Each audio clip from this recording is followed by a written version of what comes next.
Kanchiyar Kodalippara pre metric ഹോസ്റ്റലിൽ ലഹരിവിരുദ്ധ campaign നടന്നു. സാംസ്കാരിക വകുപ്പ് ജില്ലാ കോർഡിനേറ്റർ എസ് സൂര്യലാൽ ഉദ്ഘാടനം ചെയ്തു. പട്ടികവർഗ വികസന വകുപ്പ് ITDP ഇടുക്കിയുടെ നേതൃത്വത്തിൽ സാംസ്കാരിക വകുപ്പിന്റെ സഹകരണത്തോടെയാണ് കാഞ്ചിയാർ കോടാലിപ്പാറ പ്രീ മെട്രിക് ഹോസ്റ്റലിൽ ലഹരിമുക്ത കേരളം പദ്ധതിയുടെ ഭാഗമായി ക്യാമ്പയിൻ സംഘടിപ്പിച്ചത്. സാംസ്കാരിക വകുപ്പ് ജില്ലാ കോർഡിനേറ്റർ എസ് സൂര്യലാൽ ഉദ്ഘാടനം ചെയ്തു. സാമൂഹിക സാംസ്കാരിക മേഖലകളിൽ പ്രശസ്തനായ അധ്യാപകൻ വിപിൻ വിജയൻ ക്ലാസുകൾ നയിച്ചു. നമ്മുടെ കാഴ്ചകളിൽ നിന്ന് കാണുമ്പോൾ ചിലപ്പോൾ സുഹൃത്തുക്കളാവാം, ജ്യേഷ്ഠന്മാരാവാം, ഇങ്ങനെയുള്ള ആളുകളിൽ നിന്നൊക്കെയാണ് നമുക്ക് എന്ത് ചെയ്യുന്നത് ഇത് കിട്ടുന്നത്. അപ്പോൾ വേറെ ആർക്കും നിങ്ങളുടെ ആരോഗ്യത്തെക്കുറിച്ച് യാതൊരുവിധ പ്രശ്നവും ഉണ്ടാവുകയില്ല എന്ന് പറഞ്ഞാൽ വേറെ ആർക്കും എന്ത് കാണുകയില്ല, നിങ്ങളുടെ ആരോഗ്യത്തെക്കുറിച്ച് എന്തില്ല ചിന്തിക്കുകയില്ല. ഏറ്റവും കൂടുതൽ ഇഷ്ടം ആരോടായിരിക്കും?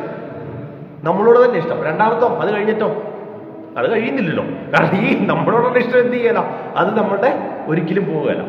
ഈ നമ്മളോടുള്ള ഇഷ്ടത്തിൻ്റെ അത്രയും ഇഷ്ടം വേറെ ആർക്കും നമുക്ക് എന്തില്ല ഇല്ല. നമുക്ക് തോന്നും നമുക്ക് വേറെ ആളുകളോട് ഇഷ്ടം എന്നൊക്കെ തോന്നും, പക്ഷെ നമ്മളെ കഴിഞ്ഞിട്ട് എന്തുള്ളൂ, നമുക്ക് മറ്റാളുകളോടൊക്കെ ഇഷ്ടമുള്ളൂ.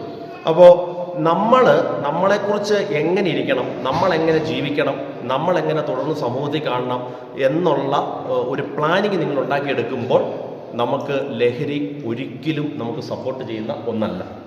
മാധ്യമപ്രവർത്തകൻ JB ജോസഫ്, ഗായകൻ Manoj SK, master Kalidasan, Kozhimala area promoter Aswathi Ramesh, hostel warden Subhash Kumar KT എന്നിവർ നേതൃത്വം നൽകി.